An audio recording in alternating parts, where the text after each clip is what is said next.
May digmaan, ngunit malamig? Meron kaya? Tara, aralin natin. Alam mo ba noong 1947 hanggang 1991, pagkatapos ng ikalawang digmaang pandaigdig, may dalawang superpowers na musmong sa mundo? Ito ay ang Estados Unidos at Soviet Union. Nagkaroon ng tunggalian ang dalawang ito dahil sa magkaibang ideolohiya. Ang Soviet Union ay naniniwala sa pamahalang komunismo, habang ang Estados Unidos naman ay sa pamahalang demokratiko at kapitalismo. Kung titignan natin ang geografiya nito, upang hindi may palaganap ng US ang kanilang impluensya, nagtatag ang Soviet Union ng isang border o pisikal na hangganan na naghihiwalay sa Western Bloc na bansang na impluensya ng US at ang Eastern Bloc naman sa mga bansang na impluensya ng Soviet Union. At tinawag din ito ni Winston Churchill na Iron Curtain. Nagkaroon ng tunggalan ito sa pamamagitan ng pagpapalakas ng impluensya, siyensya at militar, tulad na nga lamang ng nuclear arm race. Ito ay pagpapalakasan at pagpaparamihan ng nuclear na parabang ipinapakita nito ang kapangyarihan nito pagdating sa teknolohiya at militar.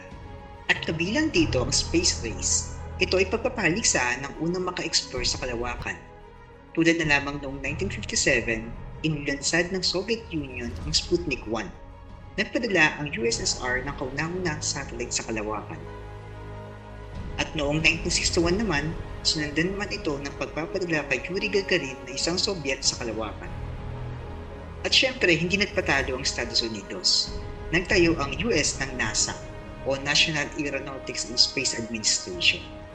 At layunin nito na makapunta sa buwan. At noong Hulyo 1969, matagumpay na ipinadala sina Neil Armstrong, Michael Collins at Buzz Aldrin sa buwan sa pamamagitan ng Apollo 11. At para sa US, sila ang nagtagumpay sa karera sa kalawakan. Gusto patunayan ng US at Soviet Union na sila ang mas advanced, sila ang mas maunlad, at silang mas pakapangyarihan. Ngunit ang mga ito ay walang direktang digmaan. Ito ang tinatawag na Cold War. Walang direktang digmaan, pero alam nila na may tensyon, kompetisyon, at pagpapalakasan ng teknolohiya, siyensya, at militar, na para bang piniflex nila ang kanilang power. Parang sa isang relasyon, hindi kayo nag-uusap, hindi kayo nagpapansinan, pero alam ninyo na may tensyon at galit na namumuo sa inyong relasyon. Cold kayo, ngunit ang mga ito ay walang direktang digmaan. Ngunit gumamit ang dalawang ito ng ibang mga bansa upang protektahan at ipalagan ang pangkalang impluensya sa pamamagitan ng pagpapadala ng mga sundalo, kagamitang pangmilitar, at pinansyal na suporta. Ito ang tinatawag ng proxy war. Halimbawa na lamang nito ang pagsuporta ng US sa South Vietnam at South Korea, habang ang Soviet Union naman sinuportahan ang North Korea at North Vietnam sa panahon ito ng Korean at Vietnam War. Noong 1962, naging kaalyado ng Soviet Union ang Cuba sa ilalim ng pamumuno ni Fidel Castro, at nagkaroon ng lihim na pagpapadala ang Soviet Union ng nuclear missile sa Cuba. At nalaman ito ng US. At dahil malapit ito sa kanila, nangamba sila sa kanilang seguridad. Kaya't sinubukan itong pabagsakin ang pamumuno ni Fidel Castro. Ngunit kalaunan, bigo rin itong pabagsakin. Tumagal ang alitan ng US, Cuba at Soviet Union sa loob ng 13 araw. At tinawag pa ito ng mga historiador na Cuban Missile Crisis. Dahil takot ang buong mundo sa muling pagsiklap ng digmaang nuklear at pagsisimula ng ikatlong digmaang pandaigdig.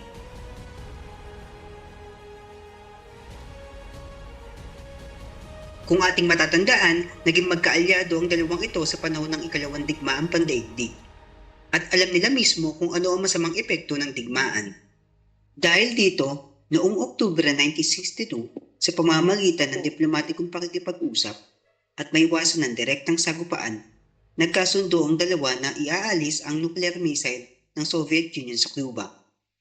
Kapalit nito ang pangakong hindi pagsalakay ng Amerika sa Cuba.